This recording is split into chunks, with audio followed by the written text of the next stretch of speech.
Okay, good evening, everyone.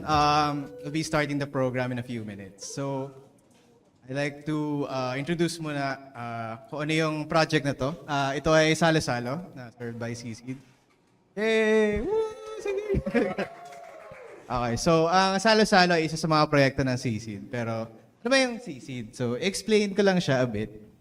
Because yesterday, there were audiences asking, why is the logo like that? Does anyone know what the logo is? Any volunteers? What does it look like? It's a frog, obviously. They said it was a diver, like a scuba diver. Oh my god, they have eye problems.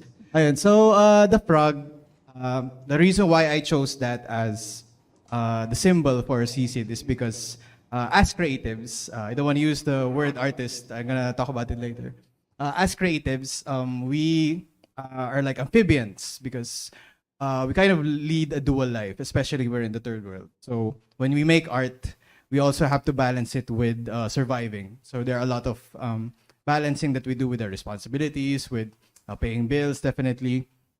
And sometimes we forget that sometimes we have to reach out for air, basically. And sometimes we can sink deeper when we want to like explore all of our creativeness, like explore these different genres, different ways of writing, different ways of performing. So I think there needs to be like a balance of sustainably being able to be creative and being able to survive in these, these kinds of conditions to be a creative. So what is SALUSALO? So SALUSALO is one of our projects in making an open space because when we create art, I think there's sort of this idea that we need to be a competitive artist or a competitive creative. Like we have to be better than the other person, or we have to do something that's above the rest. And I think making art doesn't always have to be about being the best. Maybe sometimes it's about being the bravest, like being open to yourself that, okay, I'm gonna take some risks for this. So, okay, I'm gonna experiment on this. Because we need more spaces outside publishing, outside winning contests, outside getting recognition. Maybe sometimes we just need spaces where we can share what we've made with people that we're comfortable with in a safe space. And that's the kind of spaces that we want to make in SISID. So, yun. So we started SISID early this year. So it's a very baby project. And we have our Facebook page, SISID.Likhaan and SISID.Likhaan for IG if you want to follow us. So when you post pictures or when you take videos of the event, make sure to tag us so that we can share it from the page then. Yeah. So for today, we are going to be having a prose and poetry showcase. So yesterday we had a playwriting showcase.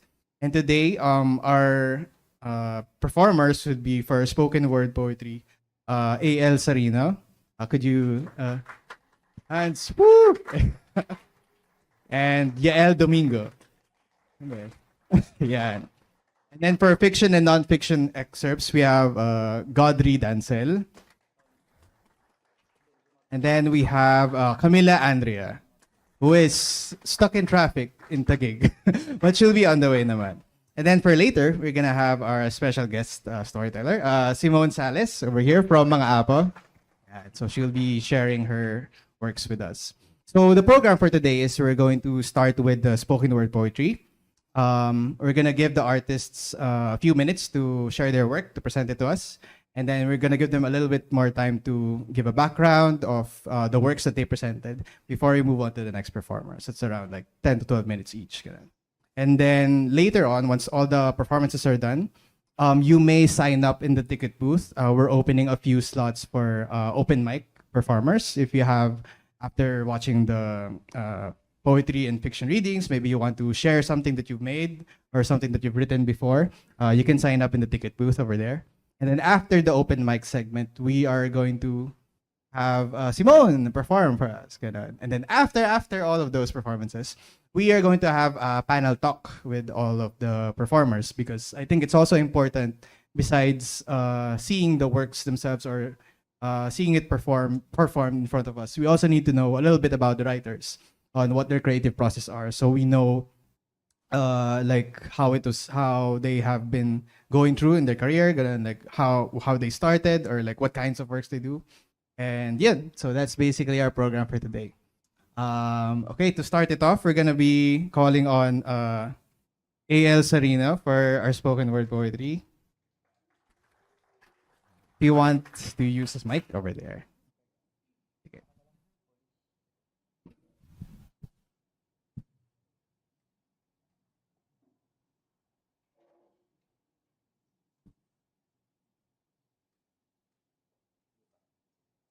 Hi po. Di ba ko sanay, so here we are. Here he is. May tatlo po akong tula.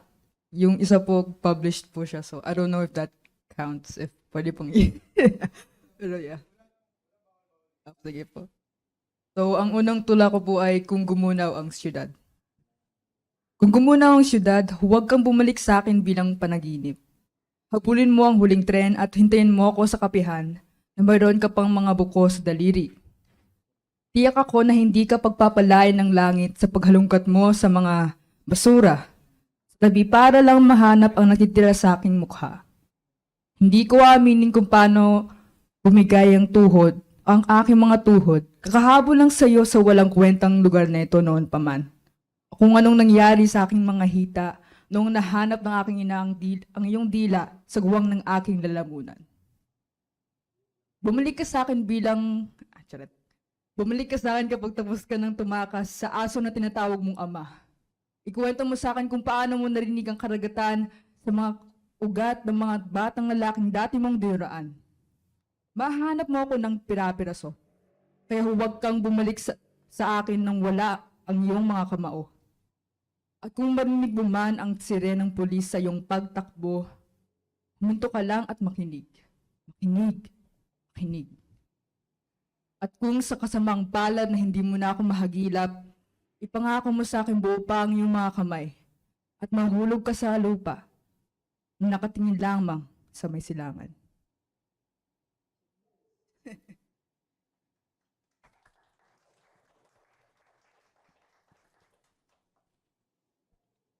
This poem was published by TLTD Journal by Sir Paulo Tiausas. Pao I'm not Chaus. sure. Pao Chaus. Nandito po ba siya? Hindi, nasa abroad yun. Nasa Japan siya. Sige po. Yeah. Kung paano mong umpisal. Patawarin ng albularyo, sabihin na baka ang kanyang danas ay sapat na rason. Patawarin ng anito, masdan ang kanyang kayamangging balat na kuwangis ng iyo. Tignan ang kanyang pagupo at tanungin ang sarili kung nararapat siyang sambahin.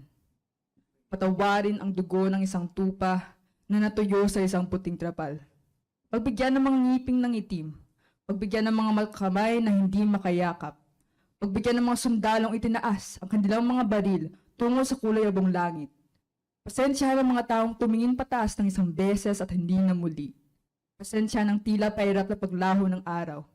Pasensya ng mga mata na anino lamang ang nakikita. Ang mga lalaking pinalilibutan ang mga babae ng kanilang siluweta. Paulang sala ang mga paang hindi na hugasan. Ika nga nila ng dumi ang nagsasabing nararapat silang maging itim.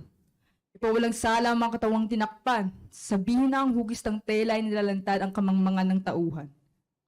Ipawalang sala ang mga birheng hindi dumugo sa kanilang unang gabi. Patawanin ng sarili. Ang mga butas sa iyong mga palad.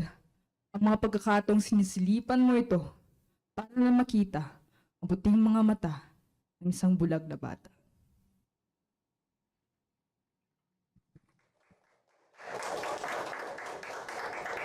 Hey! So ito po, free verse. The first two poems were written via like a dramatic situation, and this one is purely from out of frustration, like out of emotion. So this was not edited or anything, and it's very short. Walang pamagat. Nagkasunog malapit sa amin kaya umuwi ako na hinahanap ang aking anino. Nagkasunog malapit sa amin kaya umihip ako ng hangin. Nagkasunog daw malapit sa amin kaya gabi na ako lumalabas. Nagkasunog daw sa amin kaya pinatay ko ang ventilador. Nagkasunog daw sa amin kaya pumasok ako sa kwarto ng aking mga kapatid. Nagkasunog daw sa amin kaya diniligan ko ang halaman ni nanay. Nagkasunog daw sa amin kaya tinitigan ko muli ang mga bituin. Ayan, okay. Yun ang first performer natin. Wait lang, mag-ano muna tayo? Mag-talk back muna tayo for like questions. Pero, ayun, so ito ba yung first reading mo ng spoken word poetry?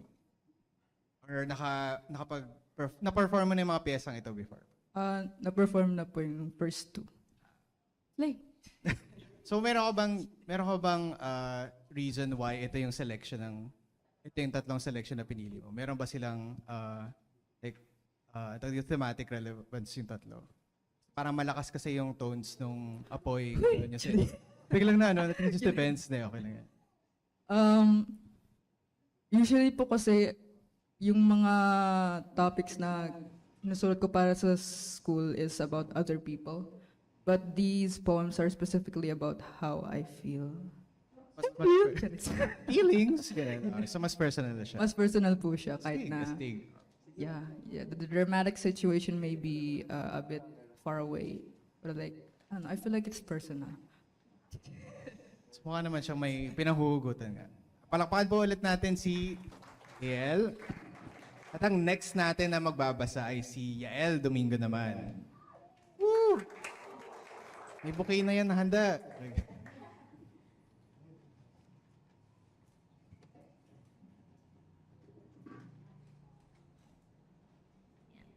Hello, po si Yael.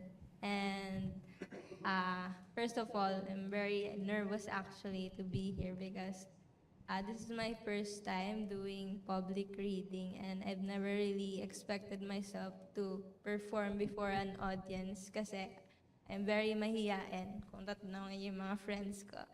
Ayun. And before I start, itong first poem ko, let me tell you first briefly about something na related sa psychology. So in psych, we learn about the human behavior now and the human mind. And so in connection sa mind, we learn about different thinking processes like thinking, learning, recognizing, recalling information, and in relation to that, we also learn about memory, no? And yung memory daw is kind of like a delicate thing because kapag we try to retrieve it, it can become falsely curated or remembered. So pag naaalala natin yung mga memories natin, parang hindi na siya completely accurate. And also, specifically related din sa memory is yung tinatawag na flashbulb memories. Yung flashbulb memories naman daw, ito is vivid recollections ng mga events sa buhay natin na we consider to be of some significance. Tinawag siyang flashbulb memory kasi alam niyo yung mga old-fashioned camera na may light bulb, tapos pag nag-take ng picture, magpa-flash yun. And so the photograph or the scene is captured in a photograph. And ayun, so for me, I believe na I have quite an abundance of those memories, especially with my friends. And so this first poem, it's kind of like memories. And this first poem, kagaya na lang ng sinasabi namin kapag magkikita-kita bago pumasok sa school. Kasi parang center point ng pinanggagalingan namin is yung Central Terminal, Central Station. Kasi sa Intramuros yung school namin. And ayun, kagaya ng sinasabi, kita tayo sa Central. And in English, in other words, this first poem is called Meet Me in Central Station.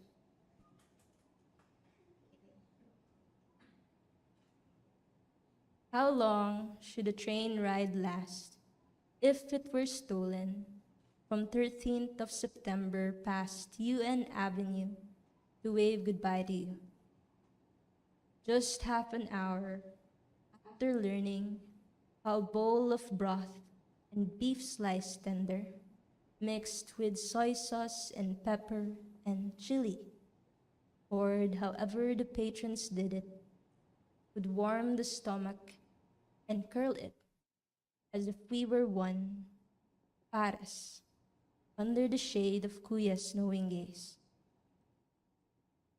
Maybe I glimpse through you, too far inside, that I fell over the grass at kicking the ball too hard. The goal missed, my ankle sprained, and years later, the way certain histories repeat, or simply only due to my enduring clumsy, I am face first on the same field nursing an open wound in my knee. Do you remember the bruises we earned back at the skating rink in Pasay when we were too afraid to face the mysteries of biology? And God, they weren't even majors there. And how about this? Do you know how much fun I have with you? If we could live together, I want us to eat together because I almost forget how that feels like. I'm not much of a believer, but if you were beside me and the lights make the edges of your lips so soft when you speak, I will bring my palms together and bow, curl in on myself and sob a prayer. Maybe my heart could then remember. In a small house, maybe at Cavite, in a village where the swing sets grow creaky as remainders of love, we could stay up so late that we memorize each other's faces when they are covered with nothing but our sadness. I love your sadness even if it spills, even if it becomes too harsh. Even when we are on the way to PTEX back to Manila, and even when you have nothing to say. Even when you never stop making fun of the way I laugh to myself, never stop, just past 19 and a bit broken. The walled city, it had seemed to me, was just another long walk from home.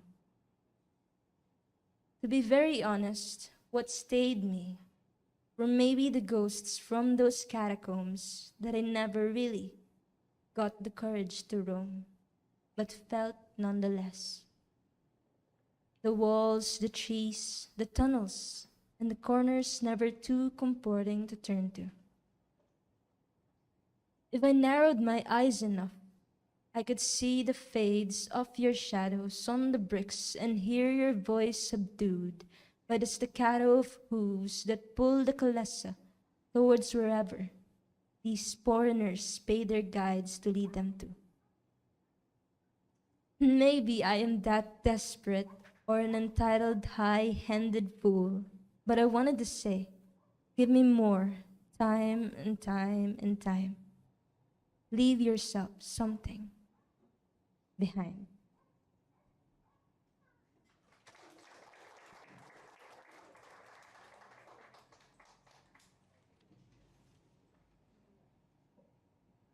So, hello again. Ayan. So, have I mentioned na probinsyana ako? No? Okay, yeah. So, ayan, probinsyana ako and ayan, I'm studying in Manila. So, nagdo-dorm and minsan, pag may time, umuwi. So, pag umuwi ako, sakay ako ng LRT, baba ng 5th Avenue, and then mag-jeep papuntang terminal sa Baliwag. And I guess throughout the years of doing so, kasi I'm already in 4th year, 2nd year, nag-start mag-F to F. And throughout the years of doing so, from going back and forth the province and to Manila on my own, I guess I've been feeling this sense of some kind of independence or separateness from my hometown.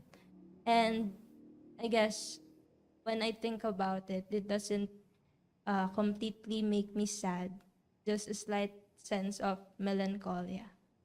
And ayan. This second poem is called My Love is Never Too Far from the Bus Terminal Going Home. The oldest recollection I have of this city, the smell of your apartment at Sampaloc, or was it maybe Santa Cruz? I guess a decade past would not make me a reliable narrator, see? But ask me now to describe it. The nearest to compare is the smell of worn-out book pages never opened, not spine-cracked nor considered, trapped in the deepest, in a cabinet of trinkets, of laces so faded. Amoy kulob, Lola might say. If you ask me now what I feel when these thoughts prod at the cartilages of my ribs, I would say they remind me of a stomach ache attacking only during lazy afternoons, where I get stuck on whether I should move or pause, because the sun is only ever sinking, and my face is still as shallow as laughing at my own predetermined grave. It would be partly embarrassing, disrespectful to me and maybe a few others who have love for me, but if asked for a fond memory, click, click, TV so static, and 3 p.m. coffee. I used to play video games with you, lunch together with those foldable chairs in the backyard, the bamboo swaying, never cracking into. When I arrived at Manila, minutes before the 1900th hour, I felt as if in a simulation of how far I could go without breaking my own bones. If I could pedal my way through NLEX and reach Caloocan by the time I am 42, then the brittleness would go away and my mouth will not have to be stoppered before yours did. That is to say, death, dying on a deathbed. The x-ray read I have a thoracic dextroscoliosis, so maybe rushing back and forth our province on multiple bags of my handheld guilt was not better after all. But did you know it was the only way to learn after being caged for so many years? The way to unlearn the uttering of your name, always a warning hanging over your head. If you see me now and ask me how I am, for the 1000th time you would still not know the difference between the words that I may speak. My only consolation is that I am quite aware, no, I know that everywhere, wherever I am headed, it will always gonna be towards home. And as for you,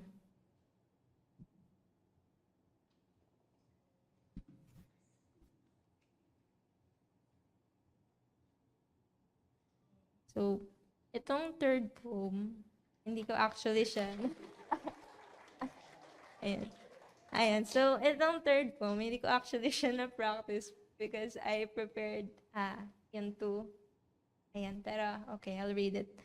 Ayan. This is titled, originally, it's HMTU. Acronym lang siya. Pero, it's in reference sa kanta ng Bini. Yung wag muna tayong umuwi. Ayan. Ayan. It takes about 8 minutes or 10 to work up your legs through the bridge extending from Dios to Recto. A little adrenaline up the stairs, escalator forgone just because it feels enticing.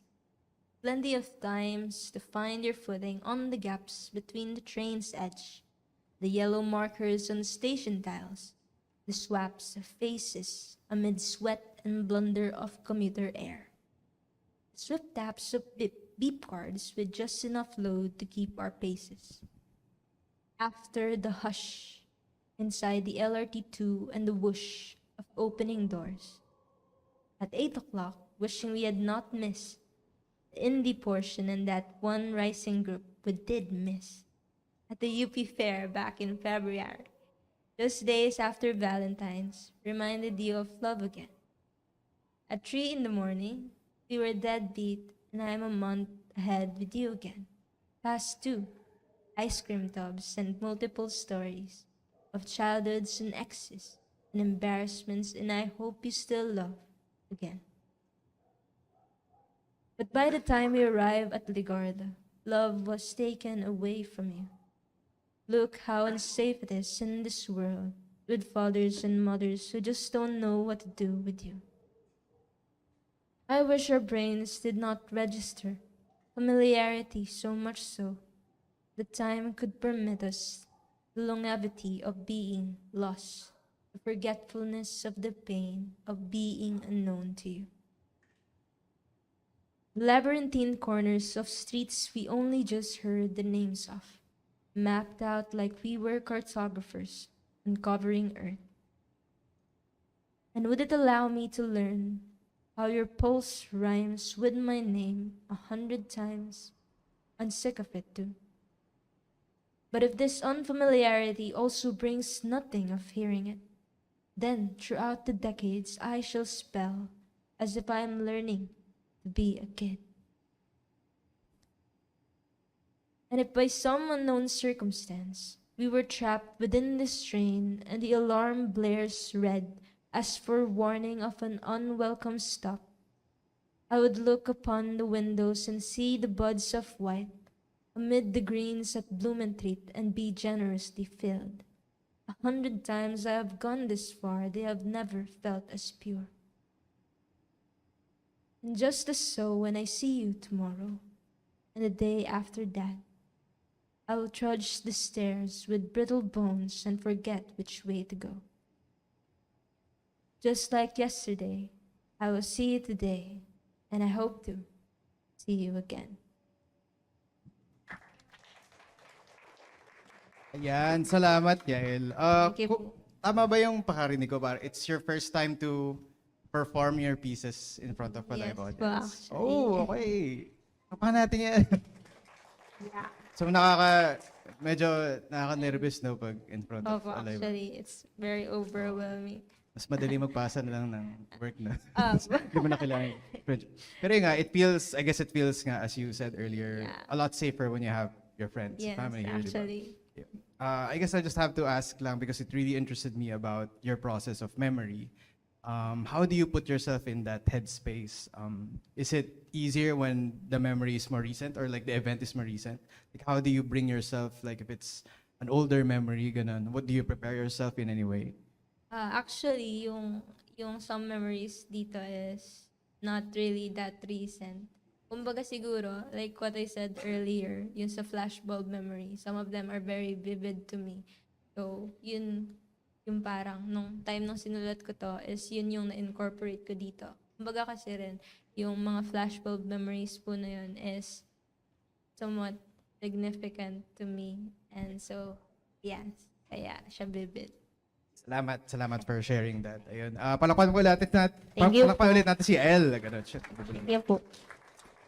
Sige, next, we're gonna have our fiction and non-fiction excerpts. We'd like to call on Godfrey Dancel. We'll be reading two works. Ganun.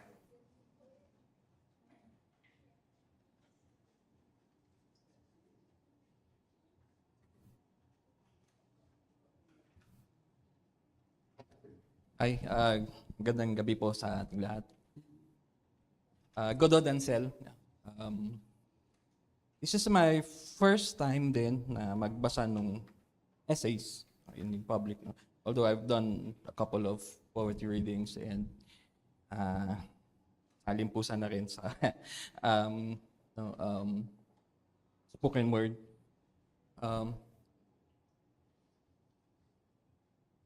10, 12 years ago, I came up with this idea to write some essays na magiging part ng collection ko ng light, humorous essays. Tipong medyo nangangarap na medyo maano sa kalingkingan nila Babong, din na Bebang. Sinisingit ko siya dun sa trabaho ko noon because I was in textbook publishing and sinisingit ko siya. I came up with about 40 essays. Although, ayun, since 2013, hindi naman ako actively naghanap ng publisher. So, natulog siya and then from time to time, binabalik-balikan ko. And hopefully, and this is actually my first time to share yung mga nasa kabilang doon sa collection na yun. No? So, maybe, next year, few years from now, yung mga kaibigan natin sa Likhaan, pwede nating pag-usapan. So, okay. So, yung collection is, ang working title na is Kita Ko Singit Mo. Hindi po siya vulgar, na it's about yung pagsingit sa pila, kasi yun yung isang pet peeve ko, yung sinisingitan ako sa pila, and then nag-expand rin yung sinisingit sa mga opportunities sa buhay, and then kabilang doon yung mga topics na tinatakal ko is politics and culture, Filipino culture. So, ito yung una pong, So, yung medyo seryoso yung sa poetry kanina. Sana naman medyo mapangiti kayo dito sa babasahin ko. First, yung una is, bakit hindi ako naniniwala na walang mawawala sa akin kung gagawin ko ang mga pamahiin? Mula pagkapanganak hanggang libing, ay iba't ibang pamahiin ang nakaapekto sa bawat isa sa atin. Tama po ba? Mali po. Mula pagkabuo sa sinapupunan hanggang libing, ay iba't ibang pamahiin ang gumagabay sa bawat isa sa atin tungo o kaya palayo sa waslong daan, sa tamang landas. Matagal na panahon nang umiiral ang mga pamahiin sa ating lipunan. Ano nga ba ang mayroon sa mga pamahiing Pilipino at napakahirap yatang lagutin ang kanilang kawing ng kanilang paniniil sa atin. Sa totoo lang, hindi ko rin po alam. Kayo, alam niyo po ba? So, hindi kayo pa. Maglaro tayo. Let's play a game. Sasabihin ko ang isang pamahiin, tapos sasabihin ko ang laman ng utak ko tungkol dito. Saka po ninyo sasabihin ko anong nilalaman ng utak, puso, tiyan, sinapupunan, bituka, o pigsa ninyo tungkol dito. Simulan natin sa pamahiin kaugnay ng paglilihi, then proceed tayo sa hanggang mamatay ang inyong kapitbahay. Mamatay ang sinumang nabuo sa sinapupunan ni numan. So, unang pamahiin, bawal kumain ng talangka kapag naglilihi dahil baka deformed ang kamay ng magiging anak mo. Bawal din kumain ng saging na magkadikit dahil baka magkaanak ka ng kambal tuko. Laman ng utak ko. So, dapat pala tao ang kainin nung naglilihi upang magmukhang tao ang anak niya. Laman po ng sinapupunan nyo. Ano po? Pamahiin number 2. Huwag hayaang i-French kiss ng baby ang manika dahil mahihirapan siyang magsalita paglaki niya. Laman ng utak ko. Siguro naman okay lang po kung talking doll ang hahalikan. Ano po yung laman ng bunganga nyo? Pamahiin number 3. Huwag masyadong gagala kapag malapit na ang birthday mo dahil magiging lapitin ka ng disgrasya. Laman ng utak ko tungkol dito. Ang totoo niyan, magiging lapitin ka lang ng mga gustong magpalibre. Walang ibang madidisgrasya kundi yung bulsa mo. Ano po laman ng bulsa niya? Wala daw. Pamahiin number 4. Mas magandang sa petsang nagtatapos sa 0 o sa 8 dahil mas magandang magpakasal sa petsang nagtatapos sa 0 o 8 dahil maswerte ang gayong mga petsa. Laman ng utak ko, tumatawa. Bakit kami ng asawa ko, yung asawa ko po nandun, bakit kami ng asawa ko kinasal ng March 5 pero hindi ko naman naramdamang minalas ako? Teka. Kaya ba kami nagpakasal ulit ng December 28 ay dahil gusto niyang mabuhay yung kamalasang inabot niya? Ano laman ng puso mo? Sumagot. Pamahiin number 5. Pagkagaling sa lamay, huwag agad dumiretso ng uwi sa bahay. Maglibot-libot muna upang hindi mag-hitchhike papunta sa bahay niyo ang mga kaluluwa ng yumao. Laman ng utak ko, kung natsempuhan ka ng mga loko habang naglilibot-libot ka at napagtripang kang saksakin hanggang lumabas ang iyong bituka, well, sigurado patay ka. Ano man laman ng bituka mo? Pamahiin number 6. Ikut-ikutin ang kabaong bago isakay sa karawahe upang walang agad sumunod na mamatay na miyembro ng pamilya. Laman ng utak ko, konting respeto naman po sa patay. Unless nasa last will and testament niya, gawin nyo yon. Makabuting huwag na lang po. Ano laman ng kabaong mo? Bakit nga ba ako hindi naniniwala na walang mawawala sa akin kung gagawin ko ang mga pamahiin? Bago ko sagutin ito, ibibigay ko muna ang definition ng pamahiin. Paniniwalang hindi nakabatay sa katwiran o kaalaman. So take note, hindi po siya nakabatay sa katwiran o kaalaman. Ibig sabihin, kung may tumama man sa mga pamahiin, ay nagkataon lang yan. Mas marami pa rin ang mawawala sa akin kung maniniwala ko kaysa kung hindi. Nung mawawala sa akin, marami. Basta marami pero hindi ko maipalawanag. Sabi nga ni Carlo Aquino sa bata-bata, paano ka ginawa? Akala mo lang wala, pero meron. Meron. Teka, alam niyo ba kung ang iyong pamahiin tungkol sa pangungulit sa mga taong nagsabing alam nila o may dahilan sila pero hindi nila maipaliwanag? Yung nangungulit daw, nagiging bobo.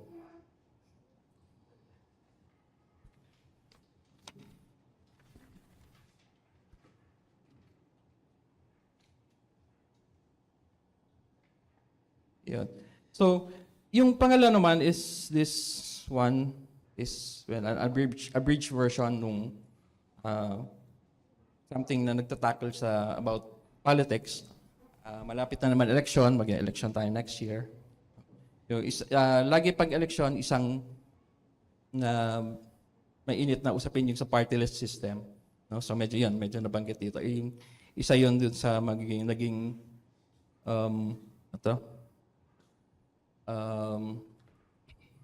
prompt sa pagsulat ko nito. So, this one is titled Fast Lane.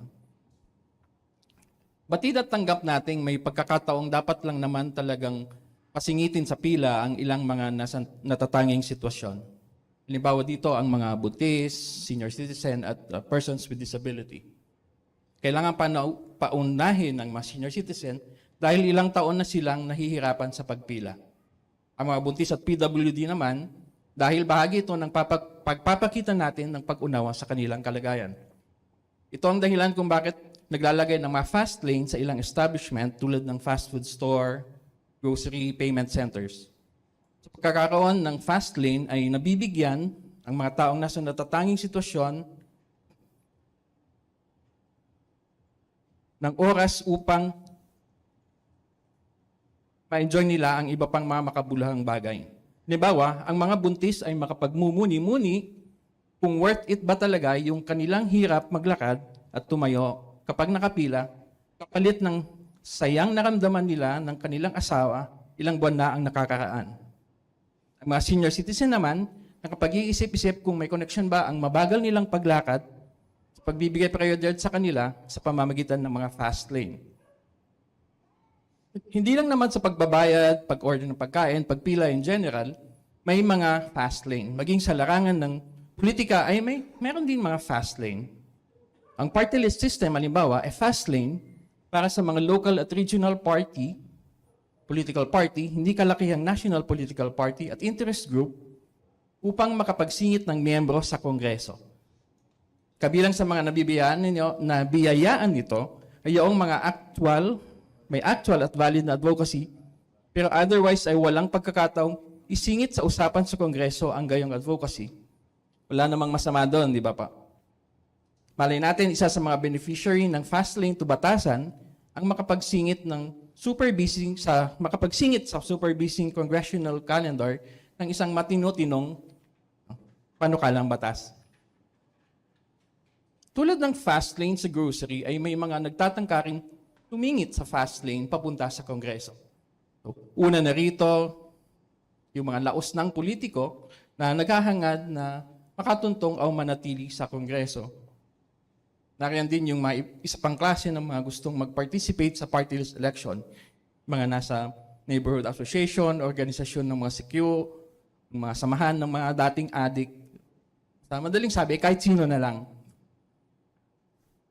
Isa ring matagal nang ginagamit bilang fast lane sa pagpasok sa politika ang showbiz. Kung marunong kang magpakyut sa mga forgettable na pelikula, pwede ka nang tumakbong mayor.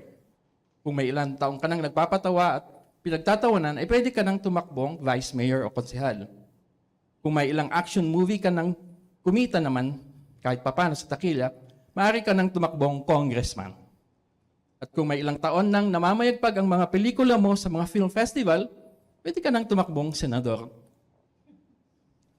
May iba naman na hindi showbiz kung hindi military adventurism ang ginamit na fast lane papasok sa politika. Hindi ito gaanong ka-effective, no? Dahil for one, kailangan mo ring maging good-looking, no? Aside from kilala ka na military personnel. Yung may ganitong qualification, successful ang fast transformation from putschist to senator, congressman, mayor, at iba pa. Yung iba naman, hindi napalad, no? Napapamuka na lang sila ng, ay putya. Bakit nga ba marami ang gustong pumasok sa politika? Dahil ba talagang gusto nilang magsilbi sa bayan? Potang litika yan. Baka naman gusto lang nilang isingit ang personal na kabuhayan. Well, ewan ko lang kung hindi pa mag-isip-isip ang iba dyan, matapos maging fast lane to prison, ang politika para sa ilan. Thank you.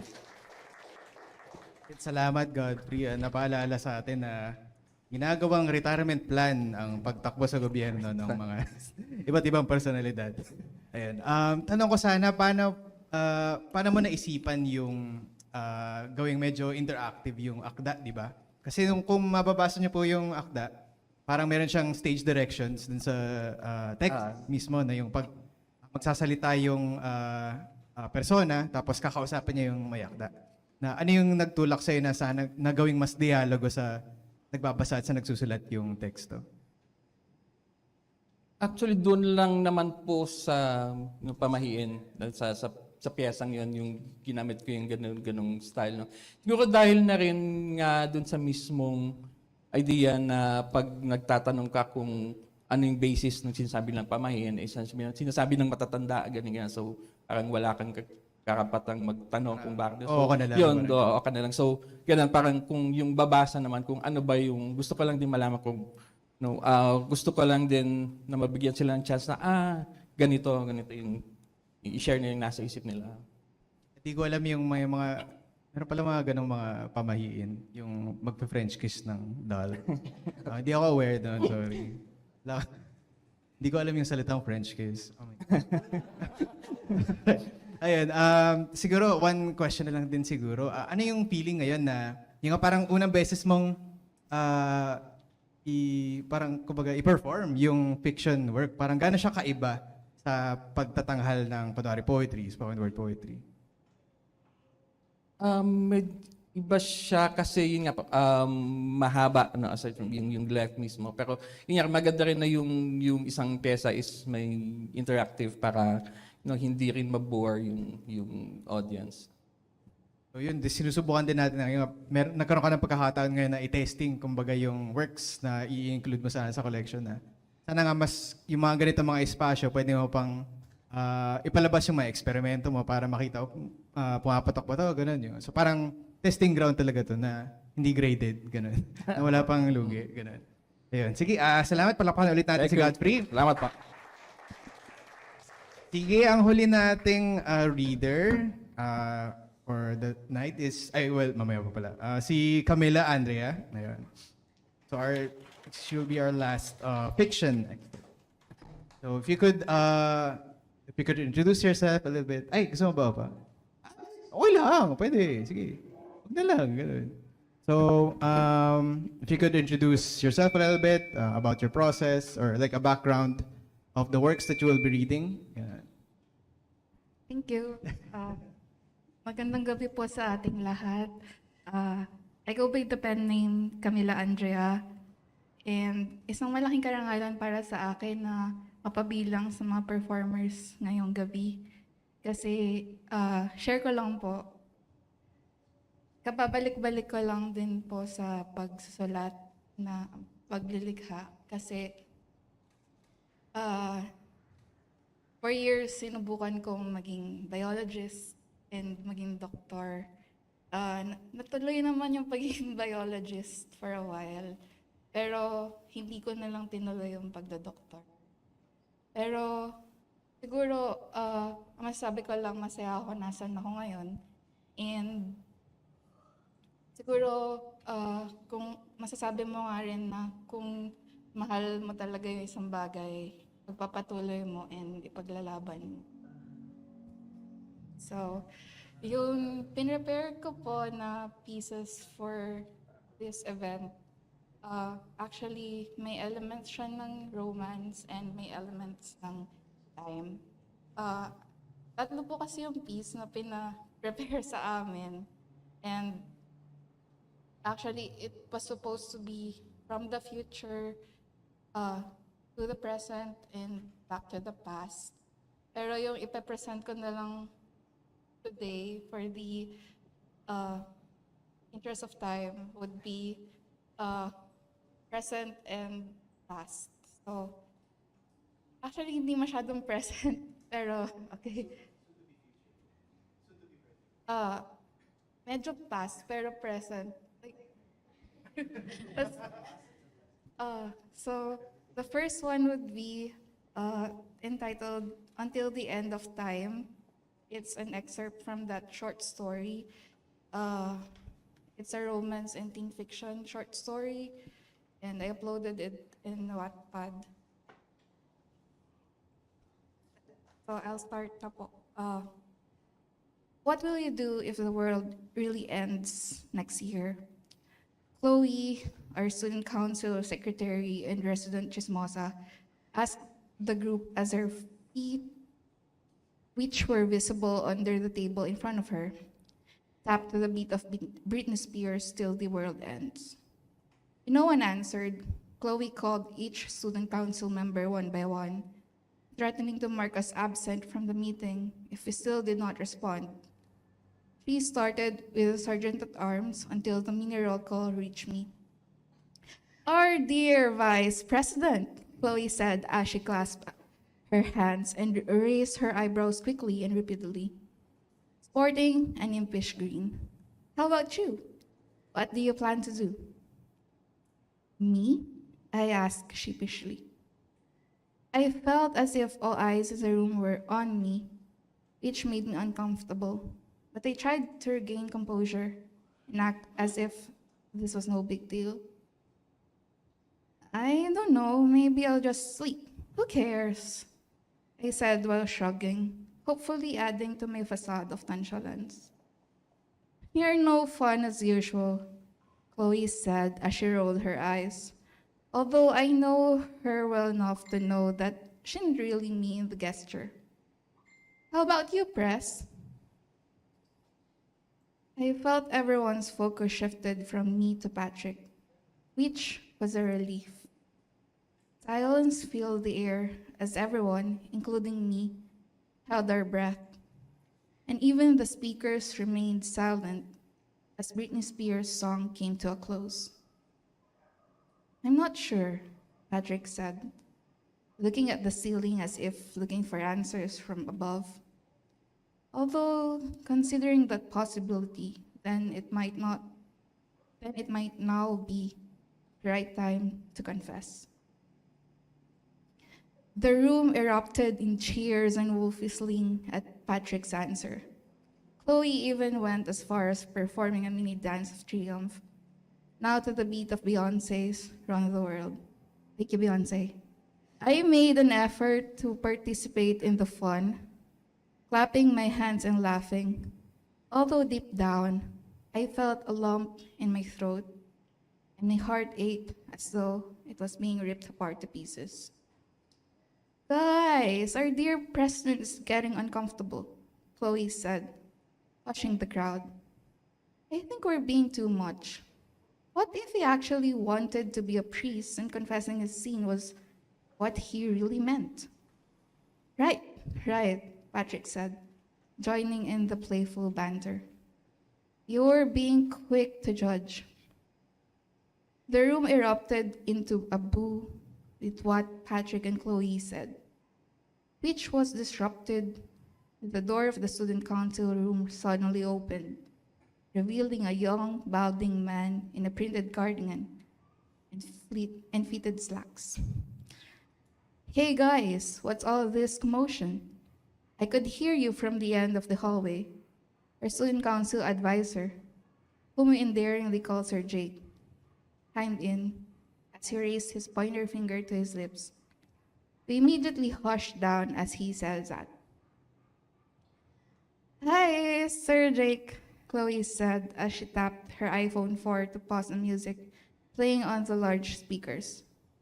I was just checking the attendance and we're done. Sir Jake raised his left eyebrow. Then you no longer have business here. Okay, now, chop chop, he said while clapping his hand. As usual, I found myself walking together with Patrick towards the jeepney stop, a thing we've done since we've got closer last year. He said it just makes sense that we go home together, being neighbors and all. I knew his words meant nothing beyond platonic concern, but I am sure he did not know how hard I tried not to be too delusional, that he also had a crush on me.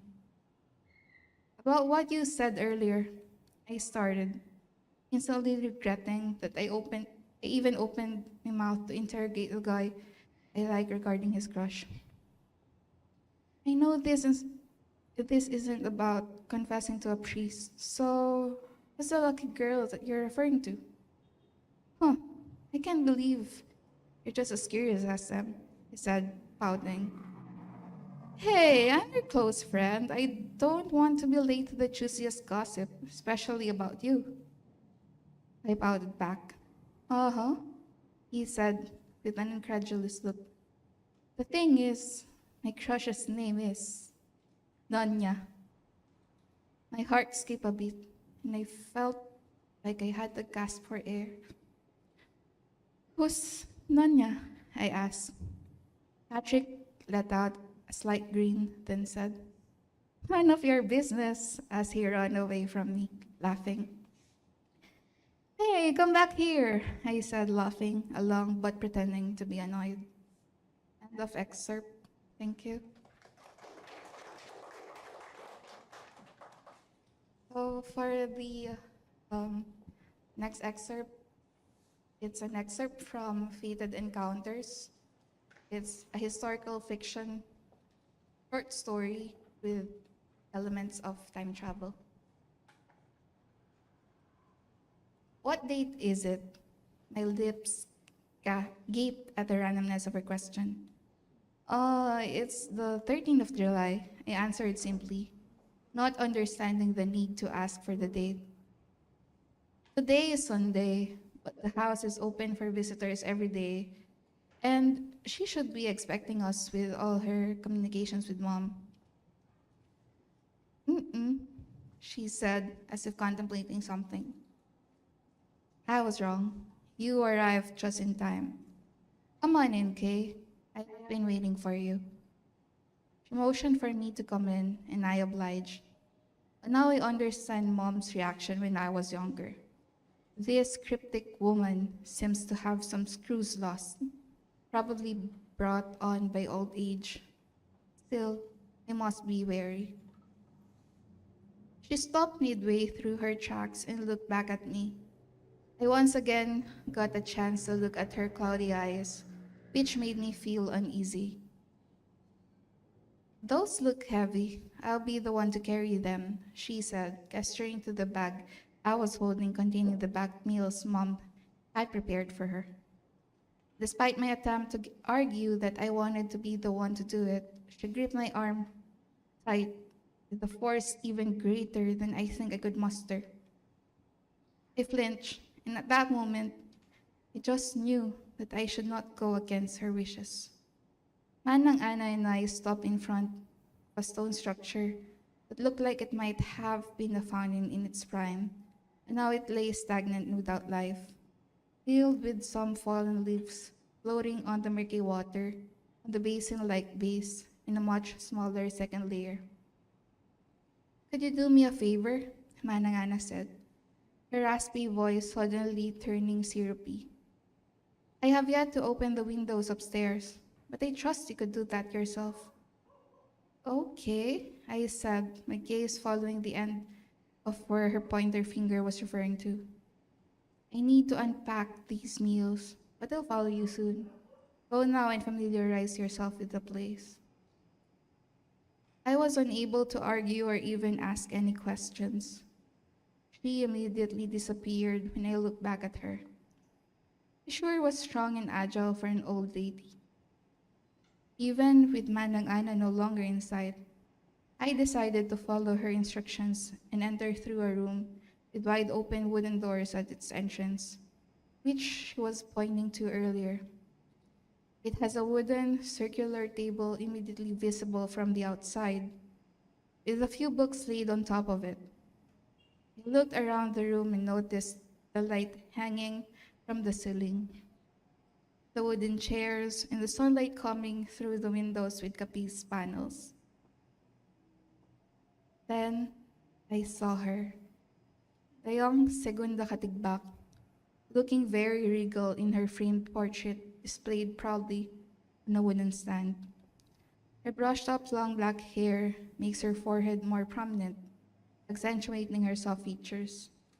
She wears small, dangling earrings that contrast her hair. The pañuelo she was wearing over her camisa, the sign of which can be seen until the chest, was beautifully embroidered with leaves. Hi, I said in jest, holding my right hand up in a wave, in a pretend introduction to a stranger. Only it is not supposed to be a stranger, but a family. You're really pretty, so it's not hard to grasp why Jose Rizal fell in love with you. But between you and me, I really want nothing to do with any of this. I felt shivers run down my spine as I felt as if her eyes shifted directions and looked straight back at me. The room felt cold, and I felt as if someone was observing me from behind. I knew I was alone, so that added to the creepiness of it. I went through the corner with the Capiz window, but I do not think that these were the windows Manang Ana asked me to open.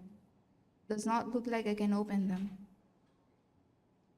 My eyes wandered a bit and saw what looked like books laid down on the table, which turned out to be photo albums of our relatives, most of them now dead.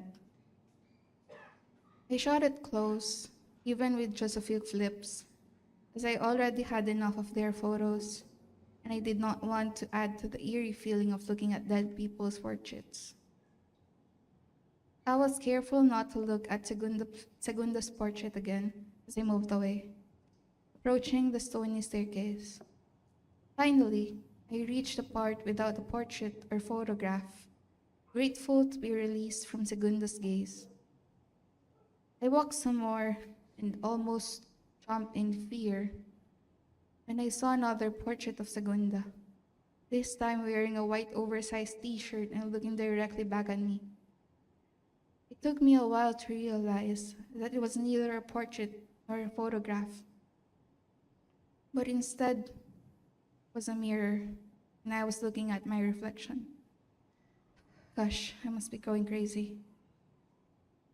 I shook my head and ran back downstairs, but the wooden doors by the entrance were now tightly shut, and I felt trapped with the confines of the house, within the mercy of the portrait of a beautiful woman who I felt was watching my every move. I tried to get out, but I felt like I was being pulled through the inside, and I saw the albums flipping open even with no wind. I ran away to try to find an exit, but all I could do was go upstairs, where I might feel a sense of peace. Pushed the window open, and a sudden gust of chilly wind burst in. The force of the wind felt out of the ordinary, and it was so strong that it pushed me back. I closed my eyes as I braced myself for impact, but before I got to land on something, I felt the air turn moist until I felt myself drenched, like I was playing in the rain. After what felt like an eternity, finally landed on something. No, someone. I opened my eyes and stared back at the familiar face. Her hair is now a mess as we both lay down on the floor. Our screams joined in a chorus as we pulled away from each other, with the sound of my heart pounding atop my chest, drown out the competing screams that filled my ears. End of excerpt. Thank you. Yan, salamat Camila sa pagbabahagi. Matanong ko lang, so katulad ba ni Godfrey, first time mo lang rin kumbaga, itanghal yung excerpts ng works mo? Or have you done another reading like this before to a live audience? First time. Oh, first time. Wow, okay. So, nakaka-nervous Sobra. Ay, kayo tatanong ko kasi, meron din ako stage fright. So, kamusta naman yung feeling with reading the lines like out loud? Do you do that before? Is that part of your process? Do you read your manuscripts then beforehand, as in out loud? Or mostly mas internal yung pag-process mo? Mas internal actually yung process ko. Pero I am planning to do that, yung basahin ko after pagtapos ko na yung ibang pieces ko. Parang ibang function of your brain din yun yung gumagana when you're listening to actual words na sana nga this experience could help you look for different avenues of yung processing the work, ganun, or trying to make sense of it then like after writing it, ganun. Yes, and I would just like to say na I'm really just so happy na I get to share my stories. Kasi I felt like wala naman nagbabasa sa akin before, and it's really an honor na there are people right now na listening to me with my story. We're honored to have you naman, syempre. And yun nga, yung works nyo pala, are they, kasi di ba excerpts of longer works, and they're online right now ba? Like they're complete works, or they're ongoing works? Yes, so I have 3 uploaded works na yun sa Wattpad. And yung 2 excerpts kanina, short stories lang yun, incompleted. And they're both available sa Wattpad. And yung 3rd, it's called Carte Blanche. And it's a dystopian sci-fi romance story. I haven't finished it yet, but In progress pa rin sa Yes. yung later chapters. I'm still working on the, I think, 8th or 7th or 9th chapter, basta yun. Di ko kasi, supposedly kasi, bi-weekly yung Yung publish schedule mo nun. for publishing. Pero, nagkaroon ako ng Hala. writing slump, then, I found myself not having the time.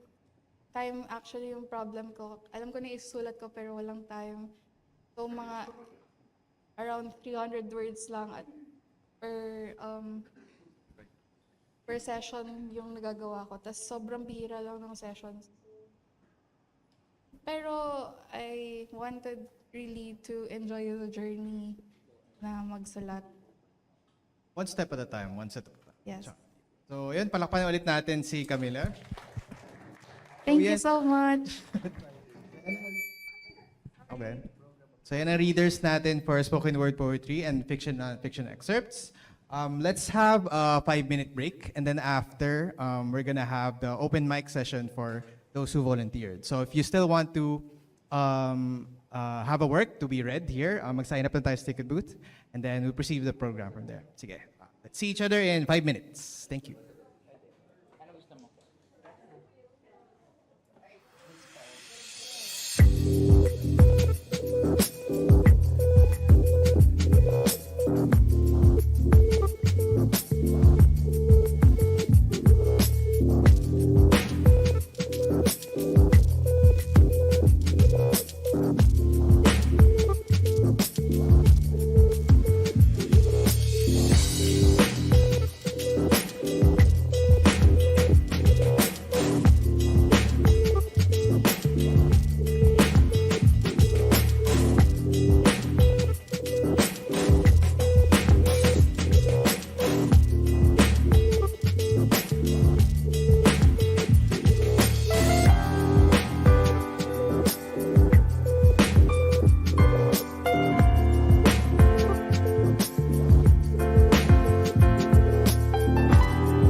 Let's settle down na. Let's go to the open mic segment. So for our open micers, first we'll be having... Sino ba? Sige. First we'll be having Godot Dancel. We'll be reading again for us, ganun, for the open mic. Ready na ba? Ready na ba tayo? Palawa po natin si Godot.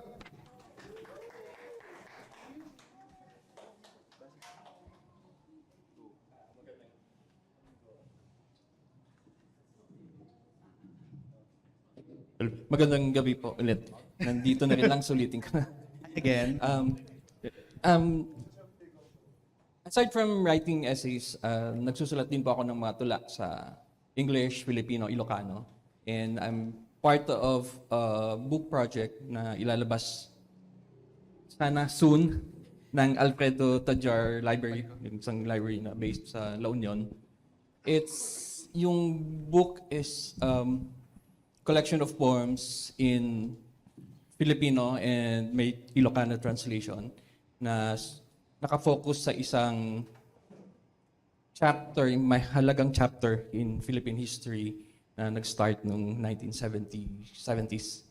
So, I'll be reading yung dalawang tula na yung in Filipino.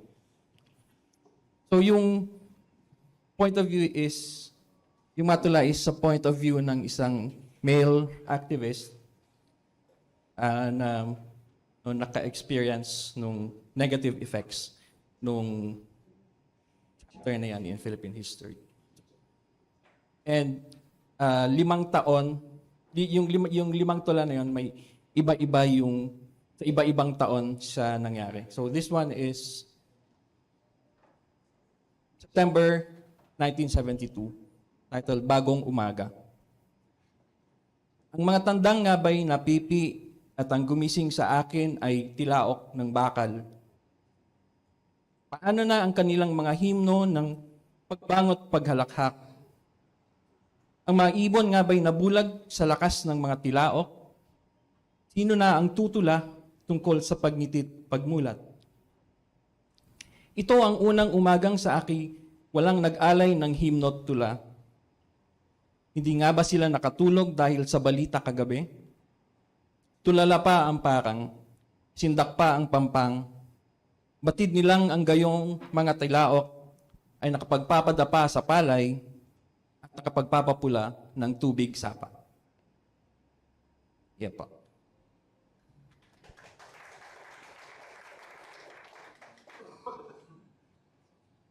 Okay. Yung susunod na po, yung pangalawa is titled Pagdating. This is November 1974. Pagdating. Mabutit narito pa rin sila, nasambit mo, pagpasok sa silid na 2 taong nangulila.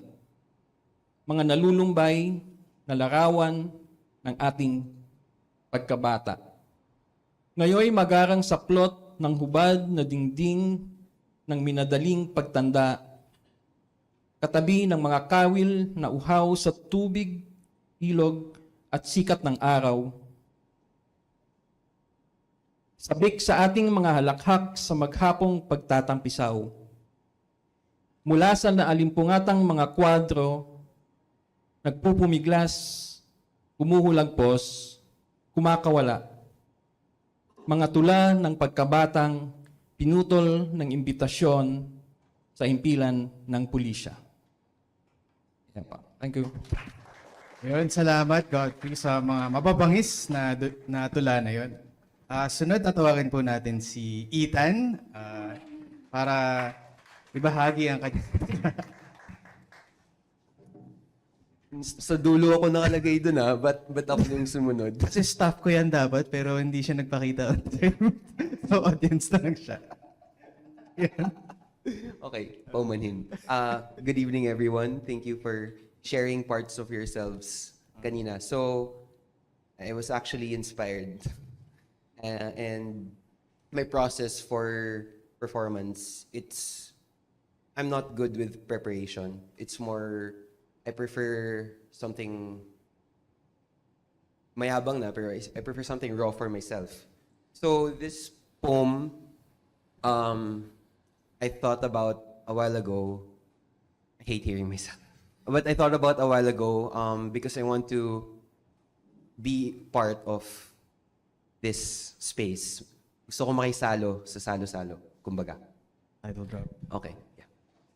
Okay, so my name's Ethan, and I was born with a short tongue. I scraped my tongue, so don't worry, I'm gonna show it now.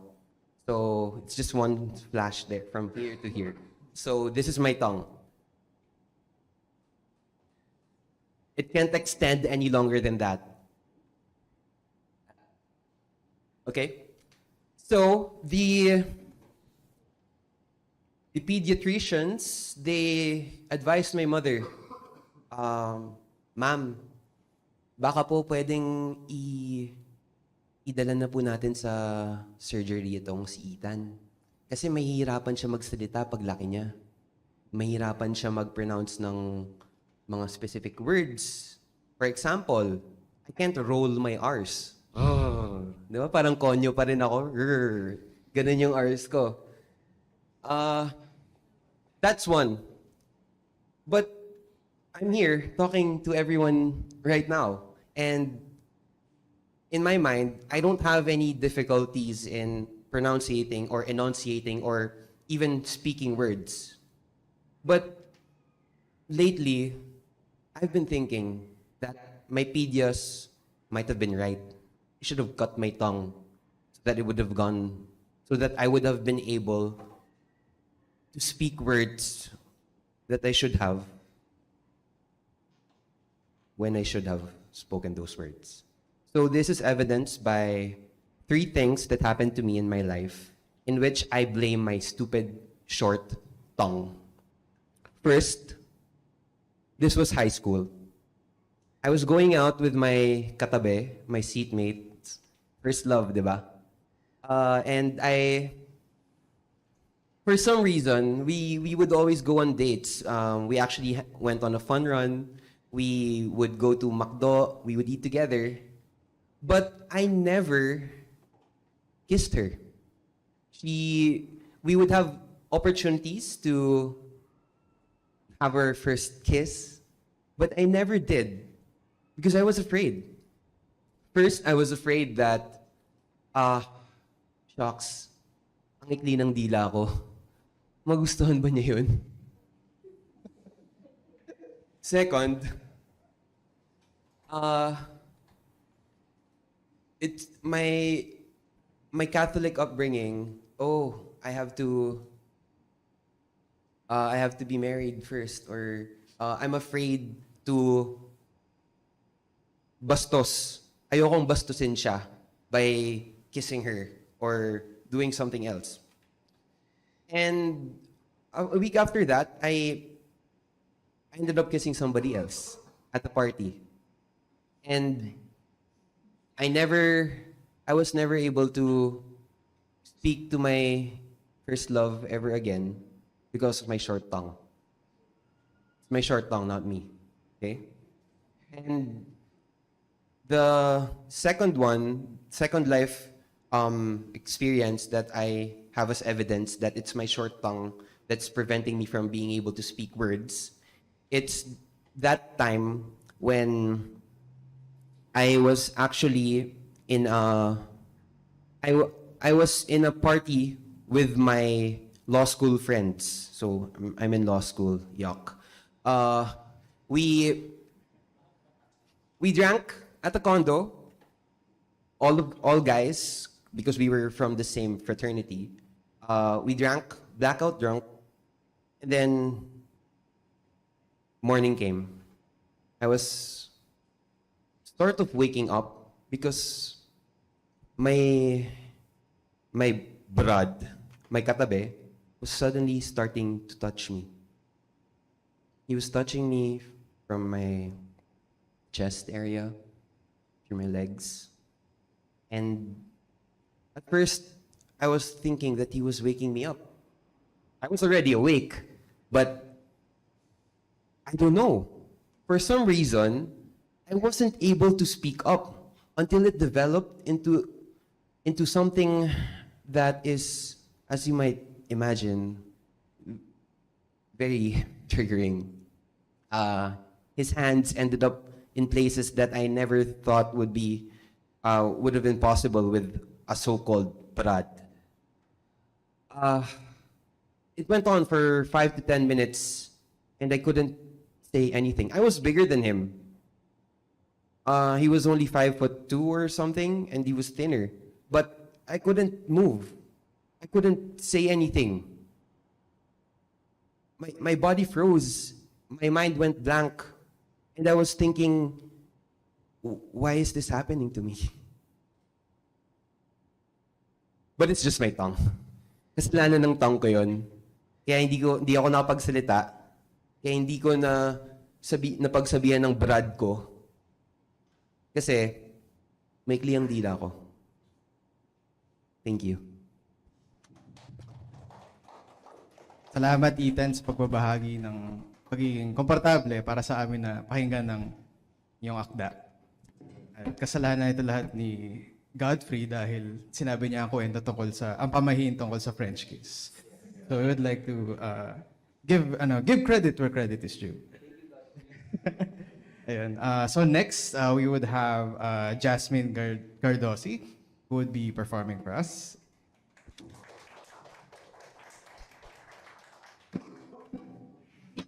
Hey everyone.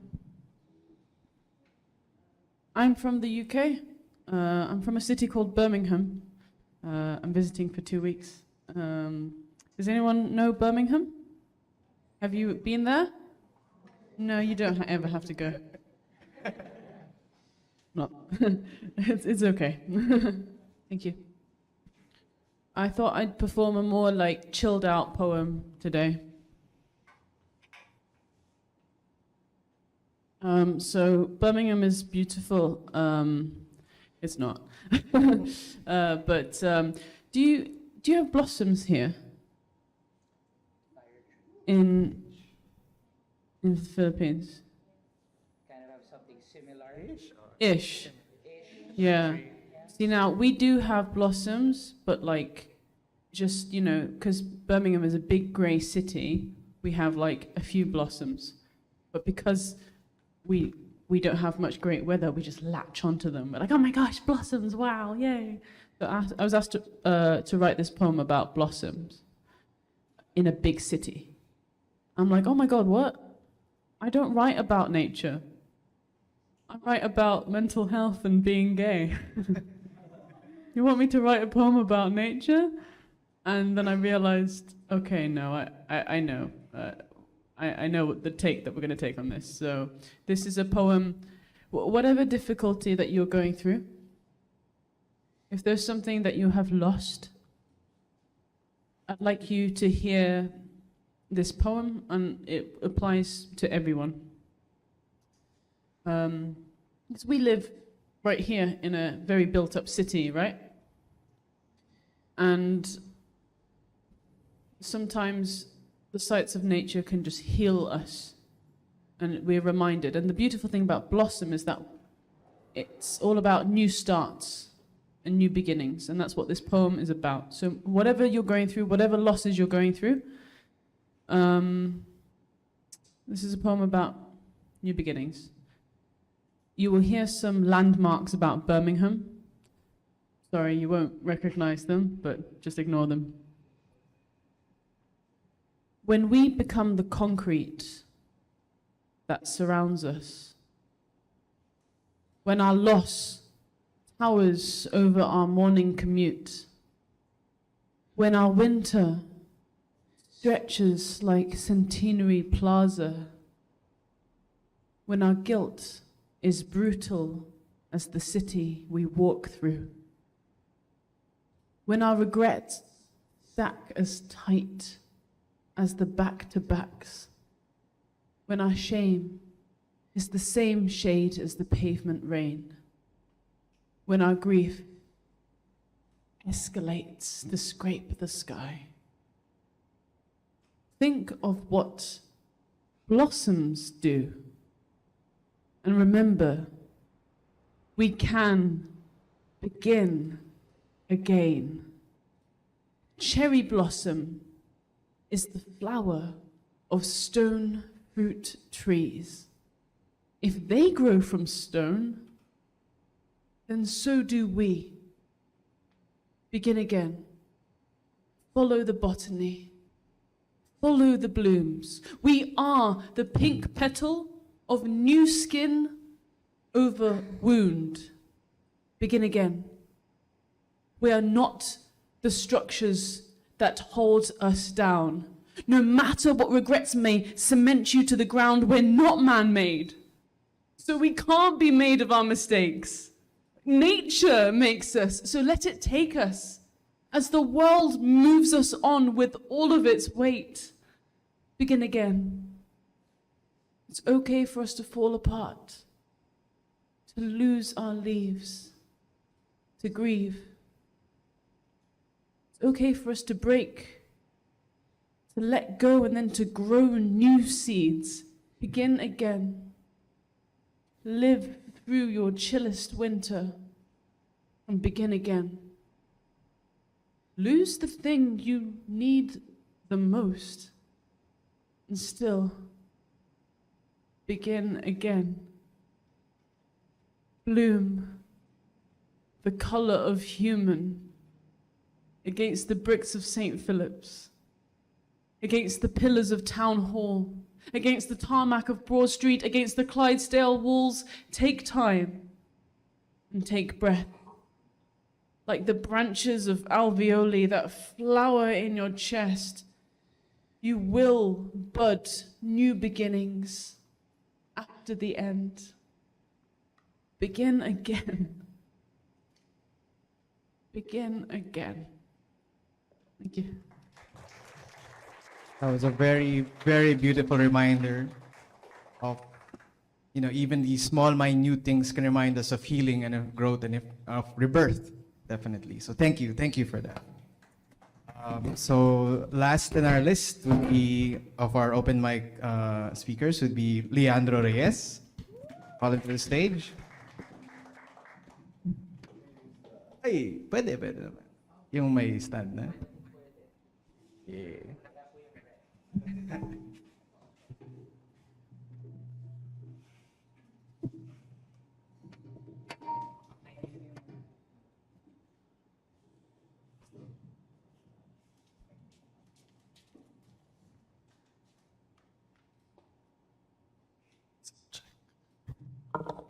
Hello, ako si Leandro Reyes. I've been a spoken word artist for a little less than 10 years now. I'm obsessed with this art form. So much so na napause now. I'm currently on tour with my Mike Candeliano and kagagaling ko lang ng Zamboanga this morning. Sobrang saya doon. Mulan lang. Pero the poetry community there is very, very small and it's very tight, it's very intimate. It's very strong. Anyway. Yung pyesa na to, sinulat ko, I think 3 years ago. Bilang bahagi ng pagdiriwang sa buwan ng wika nung taong yon. Sorry, medyo pausa ako. Sana okay lang. Tungkol ito sa pagpapahalaga natin sa wikang Filipino. Ang pamagat ng piyesang ito ay Pray for the Fish at sinulat ko in English.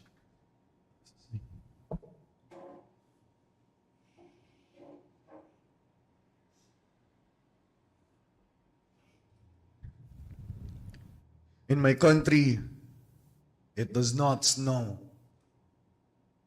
It heavily rains until we freeze. We curl up inside our blankets, never mind where the water comes from. In my country, the children play under alulod waterfalls. And puddles of rainwater are made for fun. My country does not have a word to translate hello. Instead, we say, kumusta? And we respond with, Kumusta? Centuries of defense has taught us to check on our comrades' well-being before the first beat. I live in a country where we pray for fish and eat pig's blood. We don't cringe. We don't cringe at the sight of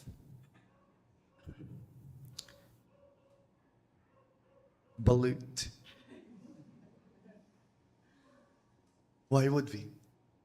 We take the insides of chickens and ducks and feed it to our children. Only then can we call it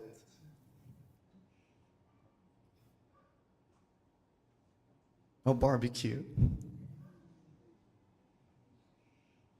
In my country, the neighbor calls me anak. The other kids, anak. Nanay is more than just a word for mother. Because everyone's mother is everyone else's tita. I refuse to call strangers stranger. Instead, I say, yeah.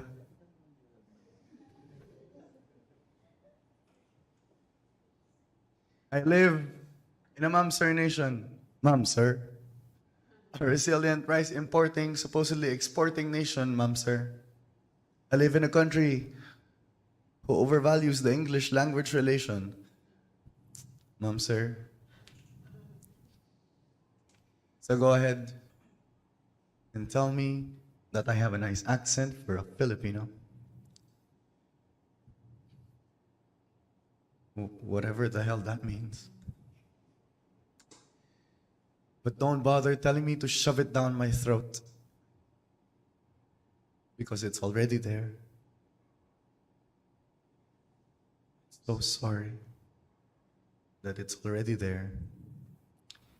In dismay and probably a lot of sarcasm, Dr. Ralph Lawrence Fonte said, English is the language of the future. Shit.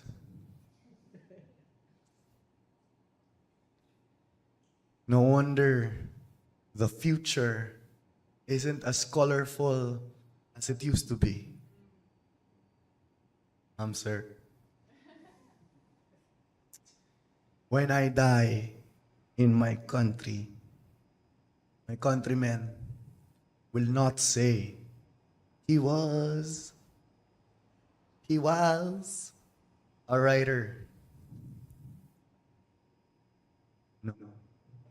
Instead, they will say, yumao siya, isang manunulat. My country tells me, death will not strip me of verse, of song. Life might strip me of life, but my country will not. My country was built on continuance, on the continued revolution, on the revolutionary pack shit.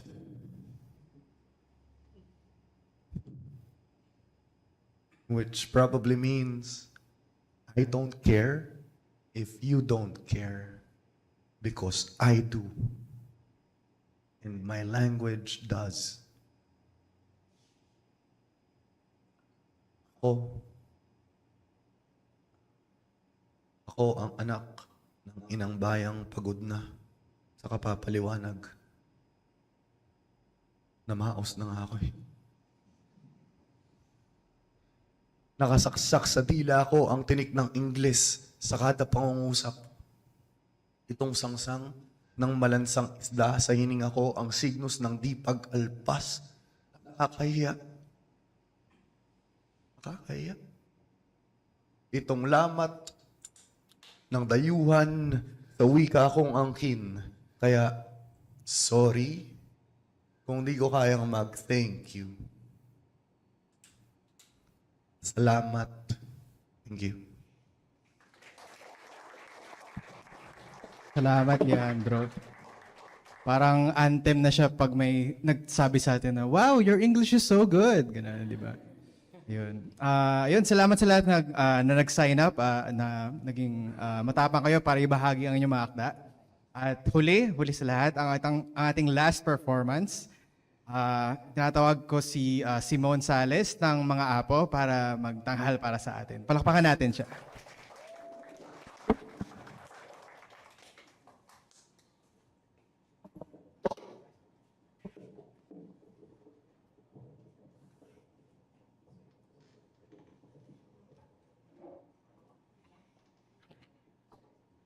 Hello. So, hi, I'm Simone. Few things. I love it when Leandro performs that poem before I perform kasi ako yung nakakahiya. Kasi English lahat ng poems ko. Always, without fail, he performs that right before I perform. I'll just get the staff.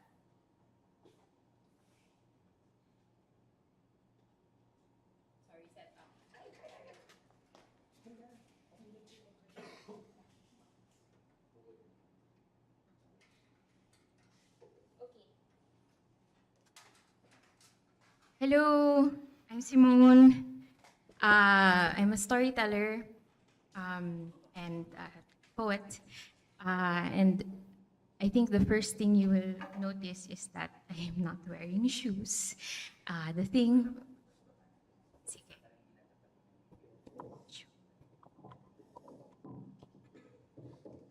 I'm not wearing shoes because I have stage fright. I've been a performer for 10 years, but I still get stage fright. And what helps me is remaining grounded with my feet on the ground. So that's what helps me. Okay, so I'll be performing a couple of poems today. Some old poems, but mostly new poems. So I hope you enjoy them.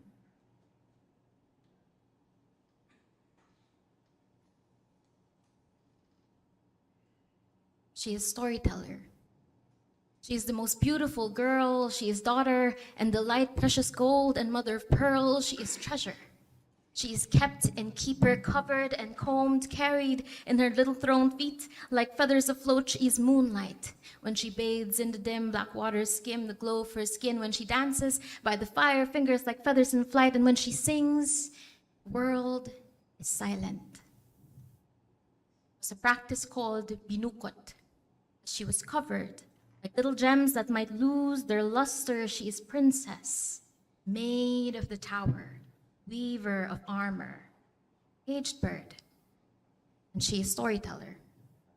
When war first came to the mountains, the people were asleep in their huts, blades resting in their sheaths, treasures tucked in their cases. When the first screams tore the night into steel and blood, the able ran for cover, taking nothing, leaving everything, their land, their home, and their storyteller, whose feathers were never meant for flight.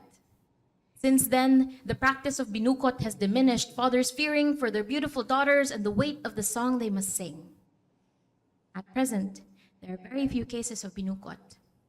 They find it is no longer practical to princess young girls. But I am storyteller. I am average girl. I am daughter and delight, doom and dramatic outbursts. I am treasure. Worn-out paperback novel that fits so well in your hand. Feet like tree roots, too stubborn to stop loving the touch of the land. I am sunlight. When I bathe in sweat, summer skin brown, as burnt as it gets. When I dance in the streets, fingers like treetops and sway. And when I sing, I ask the world to sing with me. She is gone, but her song lives on in all of us. We, the little river stones, the more weather, the brighter I am fighter. I am climber of tower, wearer of armor, free, lost bird. And I'm storyteller.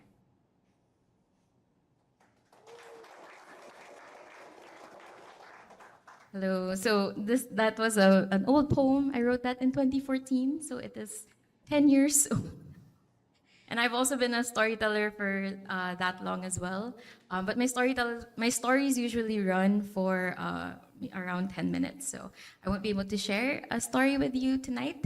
But I will take this opportunity to promote our event that does stories, and this is our event called Jabber. Every month, every month we have an event called Jabber in Maginhawa.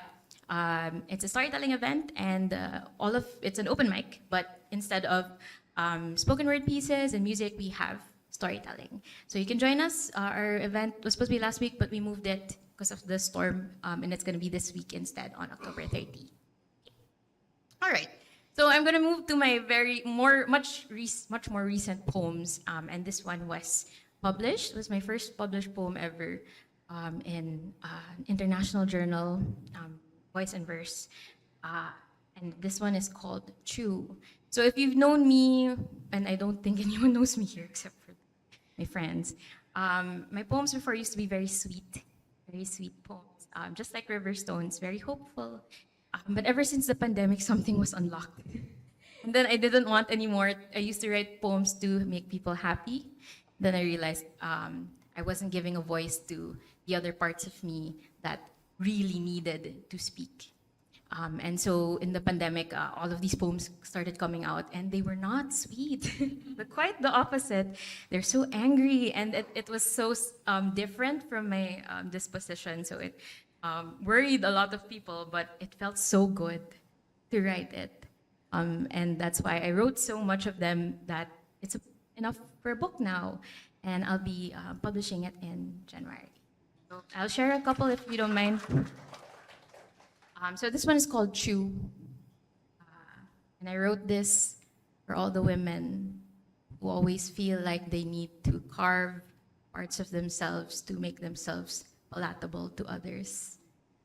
No, let them choke if they can't handle you. And this is called Chew.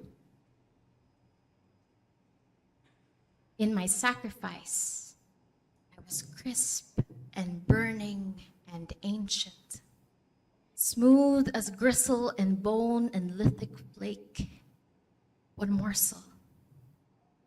Crust and slipping meat, fold me into a blade you can swallow so I can lie among the things you never got to say. I shed my pelt. It lay lonesome by the fire, horse hair tips glowing like prints on limestone. Wrote you a letter, signed in clay, baked hoof, and brown dust. This note, a wedge. This archaeology of displacement, how sure are you of what is yours? You're all teeth in the end. And tonight, you bite into my grin. Thank you.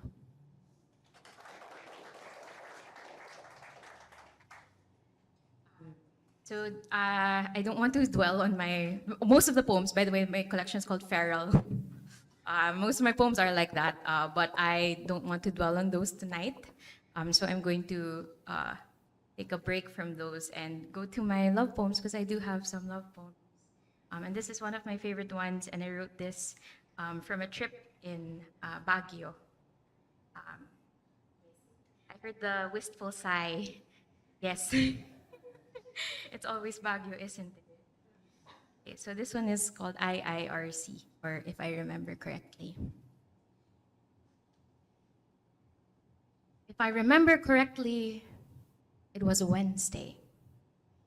Beneath an orange sky and a canopy of old campaign tarps, I checked the time and realized I loved you.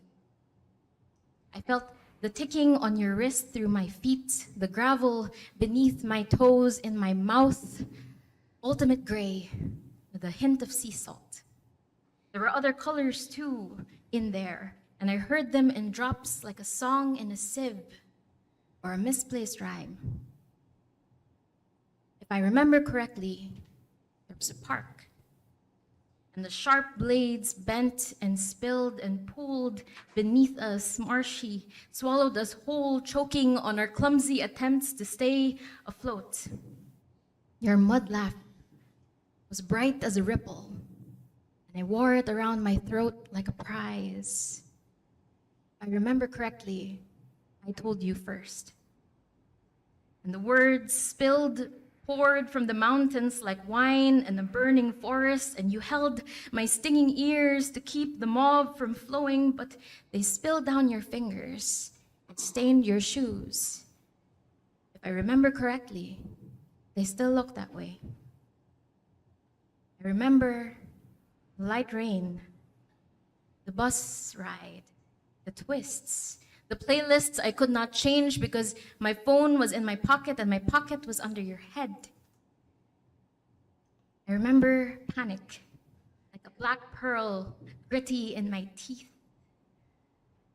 Then I remember a kiss, and a color I cannot paint, but I can show you.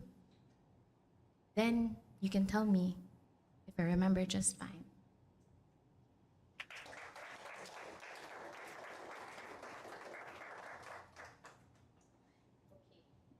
So I did want to do a story, but we don't have time. So I will be performing a new piece, though.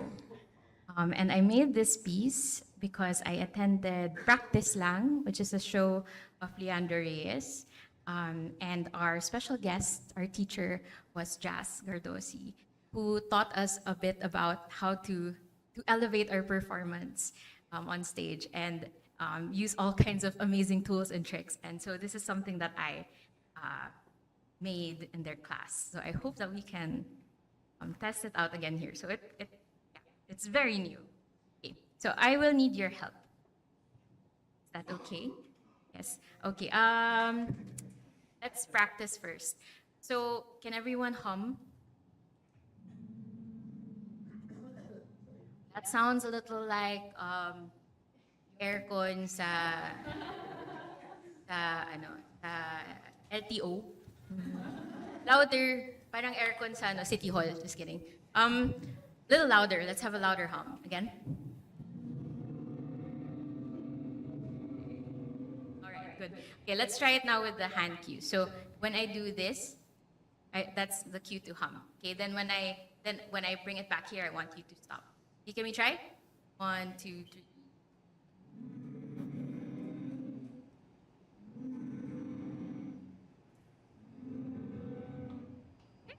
All right, so I'll ask for your help. So watch my hand so that you can help me out in this poem.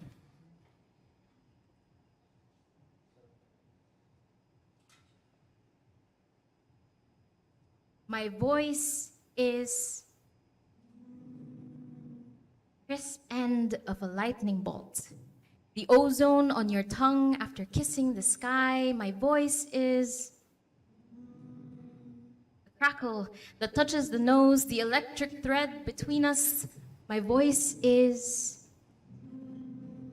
the minute after the sun dips behind the buildings, this color spreading into the hair that frames your cheek. My voice is the sinking coin in the fountain, wishes on your wishes, loose hopes and high change, flipping our luck around a couple turns. My voice is slumber and the promise of waking, chaos and the absolute oath to keep. My voice is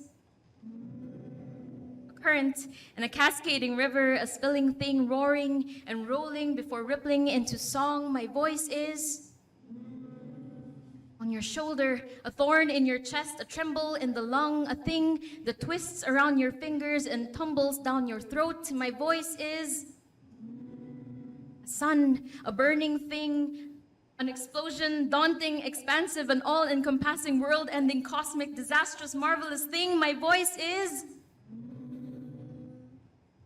plea in your pocket. 10 rings and 9 rejects ago. Longing so much for yours.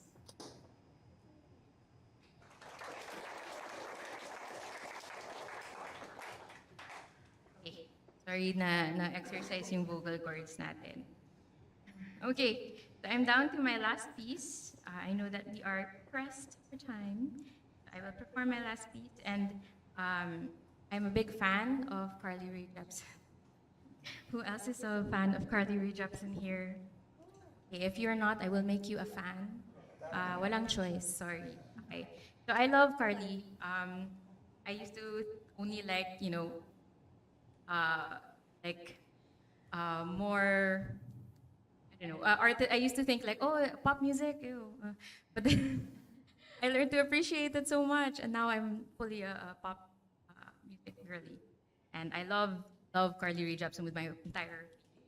And I wrote this poem after her song "Too Much," which I resonate with because I always feel like I'm too much. So I always wonder if should I today pull back, or should I let myself be? Should I take space if another person is taking the space or is present? How should I conduct myself, and how should I make myself smaller for the convenience of the situation? But let's not do that. And so this poem is about that. It's called Extra. Today, I am far too much. Too much step to be walk. Too much sound to be song. I am too much color. I turn white like a page with too much knowing. It cannot choose the words to start. Today, I am too much metaphor. I am monsoon and drought and still afternoons when the dust cannot seem to settle. I am heat wave and fevered prayer, lightning and the glass beach. Today, I am too much wound and open flesh, like a mouth singing about wanting to heal, too much like the sun expanding, exploding, too much condensed into a ball of cosmic dust and molten dirt, too much heart and pine and grief and far, far too much music. Today, you're enough, too little. Your heart cannot contain my fire. Your fences, my feral need to run into the brush. Barefoot and sprinting, let me. You can love me tomorrow, but today, let me dance.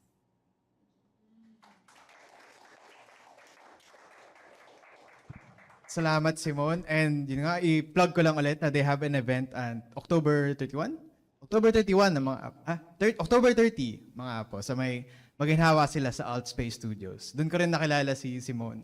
And yun, it's a very homey place, a very welcoming place. So if you wanna tell your stories there, baka you might wanna drop by. Ganun. Ayun, sige, ayan, salamat sa lahat na nag-perform. Palakpakan natin silang lahat. Yun. So we're down to our last segment. We would just like to call on the writers, Godfrey, Yael, and AL, to sit on our chairs, on our panel chairs. Ganun. We'll just have like a short 10-minute panel about your creative process. Ganun. Yan lang. Casual lang. Medyo hot seats yung itsura ng chairs, pero huwag kayong matakot. Dito sa defense. Ayan, okay. So, kakamustahin ko lang kayo, ganun. Okay naman. Sucks lang, ganun. Ayan. So, I guess the general question we'd like to ask is siguro, like, why do you write what you write, ganun? Or when did you start writing, kumbaga? Or why specifically poetry, or nonfiction, or fiction? So just we have an idea of, like, what interests you, or what topics, what subjects do you want to talk about, ganun? Siguro we can start with Simone to share a little bit about your practice. Okay, so I started with poetry, technically, but I never performed. I only started performing my poetry after storytelling because I realized I loved it. And then I have stage fright. So I shake when I hold something in my hands. That's also why I requested a mic stand, because I shake and it bothers me. So I learned to memorize my poems most of the time, not anymore. But I learned to memorize them, and that's how I got into spoken word. Awesome.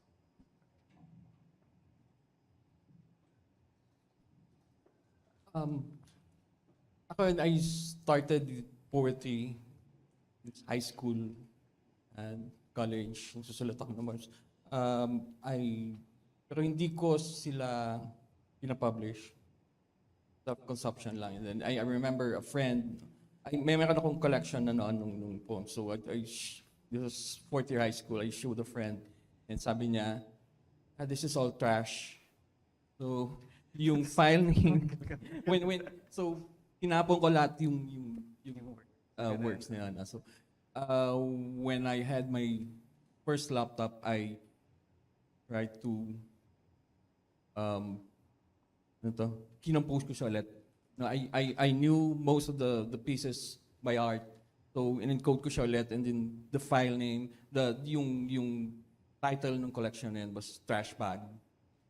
No, so, hindi ko pa rin siya, yun yung nag-form siguro nung ilan sa backbone ng ibang mga poems na ginagawa ko ngayon. So, yun, I think that was the challenge for me, to ituloy, to prove na kaya ko namang magsulat. Yan. So, I've been a writer since 97, 96 I've written professionally since 96. Nasa textbook publishing ako galing, and then I'm now nasa publishing pala ng Sun Magazine. I do yung poetry, since nagsusulat ako, nag-edit ng articles, essays every day. Yung poetry, yun yung parang break ko. Pag napagod na akong mag-edit, magsulat ng essays, so poetry naman yung ginagawa ko. And then, usually, late evening, magsusulat ako. And then, yung sabi nga ng wife ko, ano ba pinagpupuyatan mo? Pupuyat ka na naman. So, that's yung sort of therapy ko na rin, yung pagsusulat. And, so yun, I've grown more confident sharing my works na rin. So, I contribute regularly to a Facebook page na independent page na nag-feature ng poetry, and sa Panitikan.ph may lumabas na yung piyesa last week. So, I intend to continue doing poetry. Meron na rin, aside from yung na-mention kong project kanina, meron na rin initial na usapan for collection naman ng poems in Ilocano. So, yun. Maganda ngayon na maraming independent publishing companies na lumalabas na nagbibigay ng opportunity sa mga writers na makapag-publish din. So, ako naman po, I guess I started writing back in high school with Sir Godfrey. I never had any formal training then, but siguro yung nearest to it is yung naging feature writer ako before in high school, pero that was just for a while. And siguro sometime along that time frame, nag-start ako magsulat ng mga tula, mainly because I had started developing crushes. Alam niyo naman siya. Hindi, kumbaga, kasi naman na typical subject ng poems, yung mga love, romance, infatuation. But even despite that, I think it's kind of important na naging part siya ng journey ko, because it helped me make sense of my feelings, because those feelings were like, sabihin na nating not acceptable in society standards, because I am part of the LGBT, and writing about those feelings and my identity helped me make sense of that, and naging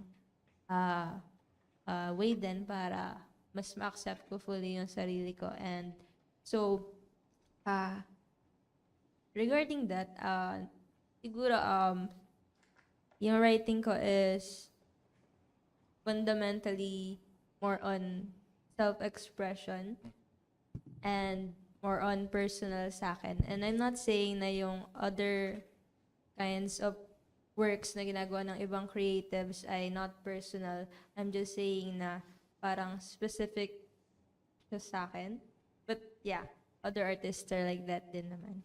And ayun, recently lang talaga ako naging mas intentional din with my writing. And ngayon nga, I'm trying to be more engaged with artistic communities, creative communities like this. And wow, I'm just so amazed na ang daming magagaling na creatives. And I'm happy na I'm here and I'm trying to be more nag-explore in the art and creative community. I'm just 19, charit. Since 6 years na akong formally susulat for school, medyo mahirap rewind back, charit. As far as I know, I started kind of writing 5 years old pa.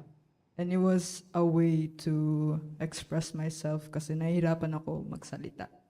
Ang dami kong pag-uutal kanina. Pero I hope na I performed well kahit ganun. And writing for the longest time has been like a way for me to express what I want to express. As someone na medyo in their head, medyo baliw, charet. medyo shy, medyo demure. Ganun. And yeah, at first, it's like a personal hobby ganon. Pero as time passed and like as like a writer grows, I believe na nagiging mas political, nagiging mas malawak yung pagtitingin nila sa pagsusulat sa mundo. Kaya I agree na kahit na sinasabi kong personal yung mga tula ko kanina, na it's a very political act. Writing is a political act. And yeah, I believe that the personal and the political cannot be separated, given how everything is debated. Kahit yung pananamit mo, yung boses mo, o yung pagsasalita mo, it's debatable either by law or just the cultural sphere of, yes. Apart from poetry, which is, well, ito yung tinatampok ko talaga for performances kasi accessible siya. It's very short, very demure. Compared to like storytelling, ganun. And it's easier to perform kasi bite-sized lang siya. But I also do essays. And the weird thing is, kasi naapektuhan din ng lengguwahe talaga yung pagsusulat. Kasi sa pagsusulat ko ng tula, mas gusto kong Tagalog kahit na Englishera ako. And I think, yeah, it really depends on the mode of language that you use. Kasi with, I don't know, Tagalog being a Filipino, it's easier to be more emotional in Tagalog than in English. And there's this deliberateness in English, like how the tenses are used and the rules are very rigid. And maybe that's why Tagalog for me is a way to express emotions, while English is a way to analyze such emotions. And thank you for the tech talk. Yan, salamat sa pagbabahagi nga na we have similarities, we have differences in our creative journeys. And I am glad that I hope the audience and even your fellow writers that they can resonate with your experiences and maybe they could also have some insights on what your creative process are. Ayun. So medyo pressed for time na tayo, tapos hulihin na tayo ng police kasi lampas sa 8 o'clock na. So I just, mabilis na round na lang if you have any works in progress or may gusto kayong i-plug, ganun. Meron ba? 1, 2, 3, ay. Hello, so I have actually, me and Leandro have monthly shows. So we just finished, patapos na yung October. But we have Jabber next week on October 30. And if you are interested in poetry, there's a slam poetry event tomorrow in Linya Linya headquarters. This is organized by Likhaan and of course Leandro Reyes. And Jas Gardosi will be one of our judges as well. So if you're interested, please join us tomorrow. This is in Linya Linya HQ. You can find the details in LR Bashang on Instagram. Thank you. Meron ba kayo? Ayun na ba? Okay, sige. Ayun, sige. Salamat sa lahat na umattend. Palakpakan natin ang ating mga performers. At ayun, gusto ko lang mag-give thanks din sa UP-ICW team, Likhaan. Sinuportahan nilang event ito, sila mag-docu nito. At dahil yan sa pasimuno nila, si Sir Vlad Gonzales. Mabilis lang. Yan ang ating main sponsor, ang UP Department. Opo, nagsalita na po kahapon. Kaya ang ipopromote lang po yung nabanggit ni Godo, yung Panitikan PH. Panitikan.ph siya dati pero domain payment issues po. So currently po siya ay panitikanph.com at yung binabanggit po kanina ay yung artist PH thread. Pwede po kayo magbigay ng tula, actually kahit anong naisusulat ninyo. So like lang po ninyo yung Facebook page tapos pwede po kayo magpadala. Sa ngayon po ay short form lang po ang kayang ilabas dahil hindi pa live yung aming website. Nasira po kasi nung nakaraang taon, na-hack po siya. Pero by November 28 sa ating event na Writers Night, ito po ay taunang pagtitipon ng mga manunulat at lahat po ng ating collaborators. So sana po pwede kayo sa November 28 sa UP Diliman, Ignacio Jimenez Gallery. Doon din po ilulunsad ang reconstructedpanicanph.com. At pag nailabas na po ito, pwede na kayo magpasa ng inyong mga sanaysay, mga kwento, at may tatampok po yan sa ating website. Dahil po gaya ng SALUSALO at ng SISID ay katawang po ninyo ang UP Institute of Creative Writing sa pagbibigay ng mga karagdagang espasyo, pagpapalawak ng ating naaabot sa ating mga ideya at sinusulat. So sana po magkita-kita tayo doon at makasuporta, makapagpasa kayo ng mga akda doon sa ating website, panitikanph.com. Salamat Sir Vlad. At yun, that's the end of our program for today. Gusto ko lang i-plug na lang rin. Meron kaming event sa start of December naman, first week of December. So it's gonna be called Sketches and Ladders. We're gonna be producing some works in progress, some performances, some musical storytelling performances, ganun. So whatever floats their boat, tingnan natin kung ano yung pwede nating ipakita, yun. Ayun, and thank you for supporting SISID. We're planning to do more events in the future similar to like this, workshops then, all kinds of events na sana to build bigger, a more open community of art making. And yun, I want to say thank you definitely to the performers who shared something about their creative process, about their relationship with themselves, with the other, and with language, definitely. Ayun, and I want to make more spaces like this na we have more writers, more performers, and more audiences who will be able to share nga in the sala-sala na ginagawa natin ngayon. So, ayun, salamat, magandang gabi, at mag-ingat tayo pa uwi. Thank you.